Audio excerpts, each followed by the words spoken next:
Okay, I want to start this video off by saying that this video is not going to have any editing whatsoever. So everything I'm saying is just basically off the top of my head, and I guess speaking from my heart. And everything will be raw. I may get emotional at some point. I'm not sure, but so I'm making this video to talk about how Katy inspires me personally as a human being. I guess we can start off by saying it all started in 2008, I think, when I first heard her song, I Kissed a Girl.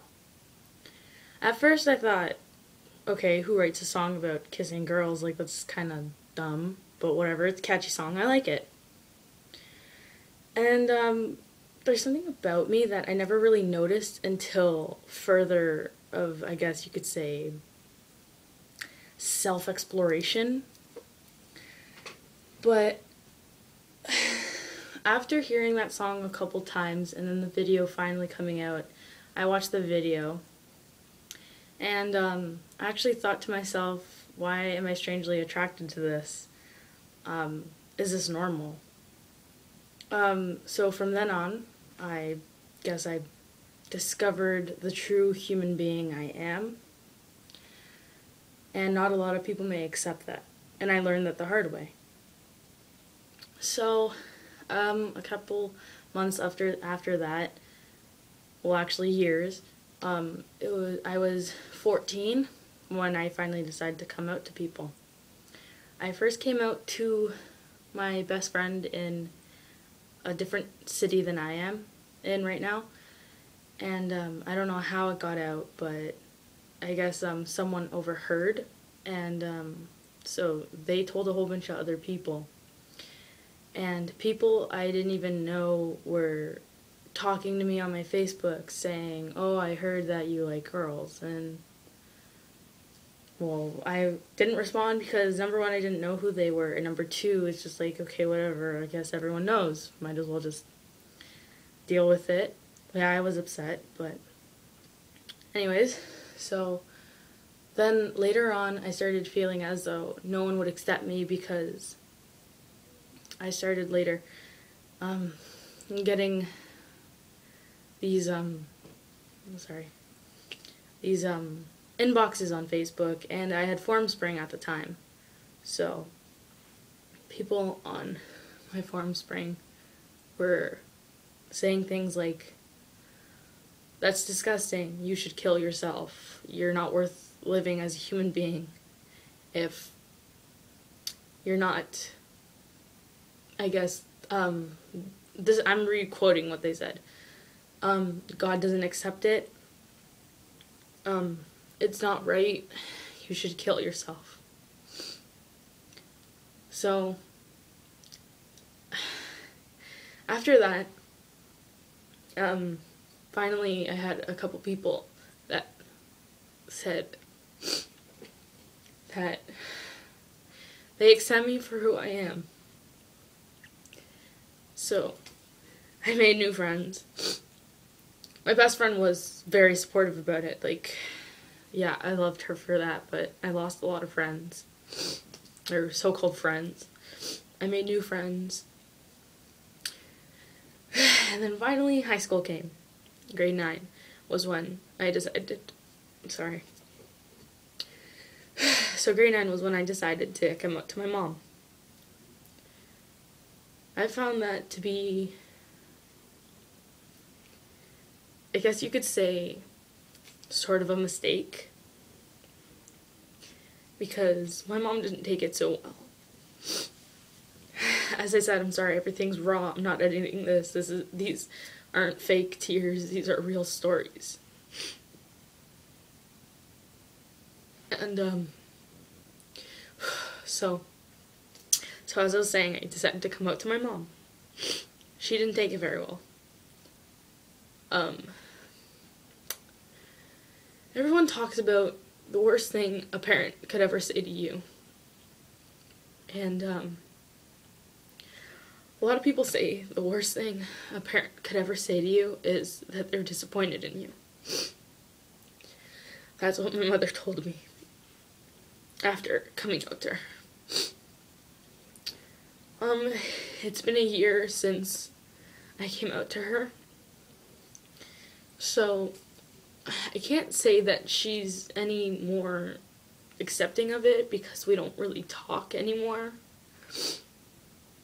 And my parents are divorced, so I can't really talk to my dad about it because he is very extremely homophobic. So I don't plan on telling him, but my mother, ever since then, our relationship's been kind of shaky. And so we don't talk anymore. Well, we talk, but just she prefers to stay out of my love life. And well, then I heard, like, there's this kid I hung out with. I heard that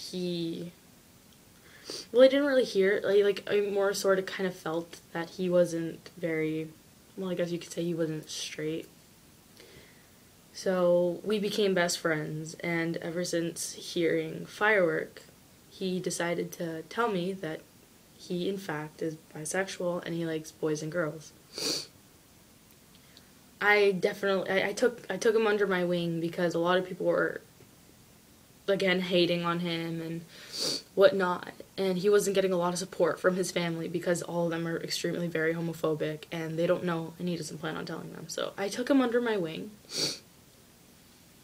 and we both heard Firework when it first came out, and we were just extremely uplifted, and just we felt like we weren't alone in the world, because at this point I became more comfortable with my sexuality and with who I am, but I wasn't still completely out.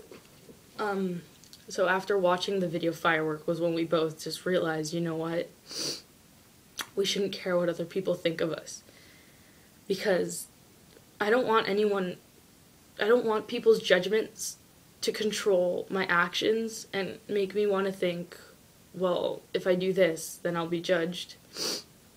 If I do that, I'll be judged. I'd rather live a life I want to live, and I don't want to live feeling, I guess, trapped. Because nowadays, well, society's extremely cruel. And another thing was, after watching Firework, was that I wasn't I wasn't at all comfortable with my body. I wasn't comfortable with my sexuality.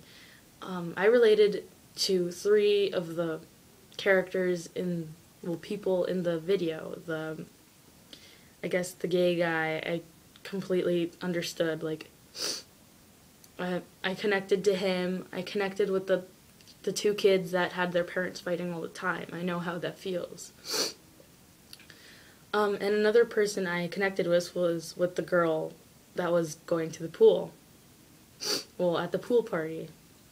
So after watching Firework, I just realized that I shouldn't be uncomfortable with what I look like, because I am who I am, and if people don't like that, then too bad for them, because I'm me and you can't change that.